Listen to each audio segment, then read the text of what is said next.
आदरणीय अध्यक्ष महोदय जी, मैं नियम 72(1) के तहत इस विधेयक को पुनर्स्थापित करने पर अपनी सख्त आपत्ति दर्ज करना चाहती हूँ।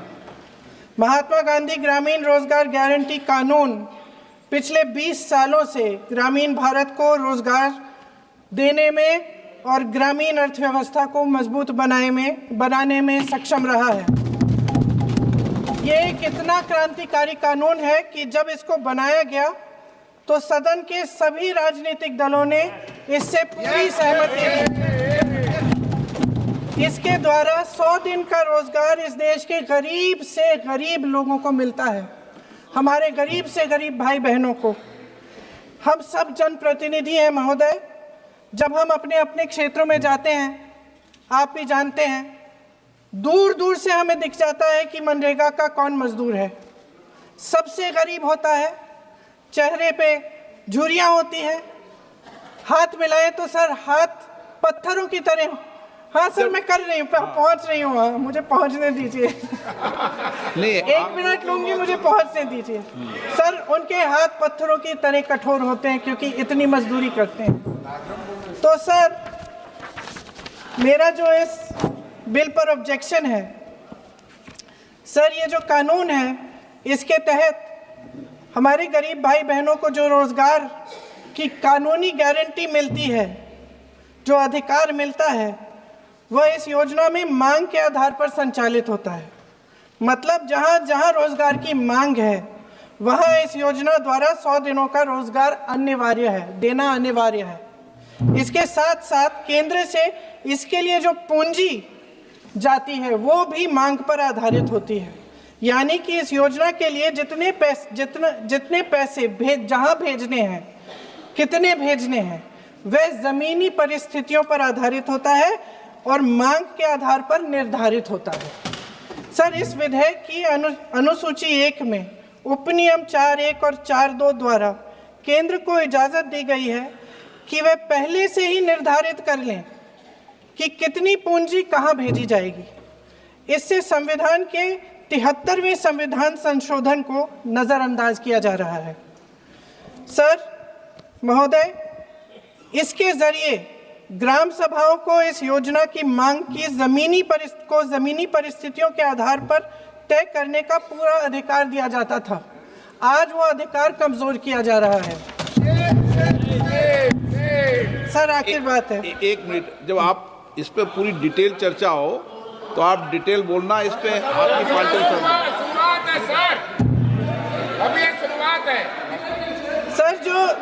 सर जो हमारे संविधान की जो मूल भावना है कि हर एक व्यक्ति के हाथों में शक्ति होनी चाहिए, वही मूल भावना पंचायती राज में है और उस मूल भावना के विरोध है ये जो अधिनियम, जो ये विधेयक आ रहा है। सर, इस विधेयक के जो प्रबंधन है, जिससे रोजगार का जो अधिकार है, कानूनी अधिकार है, वो कमजोर हो रहा है, वो हमारे संविधान के विपरीत है। सर ये हमारे इसी सदन ने ये कानून बनाया और इसी सदन ने ये अधिकार जनता को दिया है।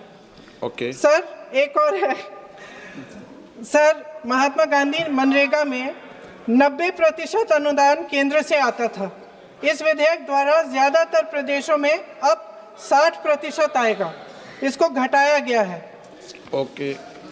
सर, इससे प्रदेशों की अर्थव्यवस्था पर बहुत भार होगी और खास तौर से ये वे प्रदेश जिनकी अर्थव्यवस्था पहले से ही केंद्र की ओर से जीएसटी के बकाये के इंतजार में है। ओके, माननीय सदस्य।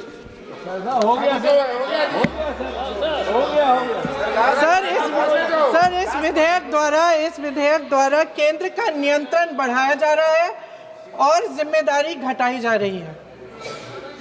सर, जो 100 दिन का अधिकार आपने 125 करने की बात की है, लेकिन इसमें वेतन की बढ़ोतरी, आपकी जो मजदूरी की बढ़ोतरी है, इसकी कोई बात नहीं है।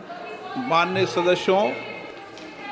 सर, ये सही बात है कि अभी तक जो बकाया है वो ही पूरा नहीं हुआ है। माननीय सदस्य गणों, मैं आपसे सर, आखिरी बात ये है सर कि हर योजना का नाम बदलने की जो सनक है, ये समझ में नहीं आती है। सर जब जब ये किया जाता है तो सरकार केंद्र को पैसे खर्चने पड़ते हैं। माननीय सदस्यों, मैं आपसे आग्रह करता हूं, ये सर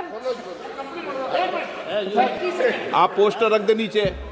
मैं ये रख दूं? नहीं, आप पीछे वाले माननीय सदस्य, आप 72 में नियम में विरोध कर दें आप। ठीक। सर आखिरी पॉइंट है कि बिना चर्चा के, बिना इस सदन की सलाह लिए इस तरह से जल्दी जल्दी में विधेयक को पास नहीं होना चाहिए।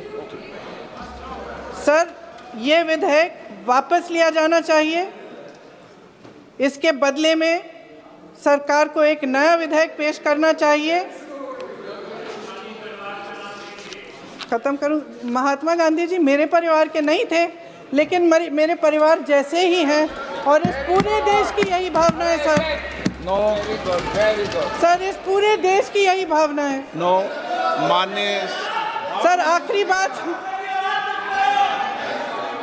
सर आखिरी बात यह है कि गहन जांच पड़ताल और व्यापक चर्चा के लिए इसे कम से कम स्थायी समिति के पास भेजा जाना चाहिए और कोई विधायक किसी की निजी महत्वाकांक्षा, सनक और पूर्वाग्रहों के आधार पर न तो पेश होना चाहिए और न ही पास होना चाहिए। धन्यवाद।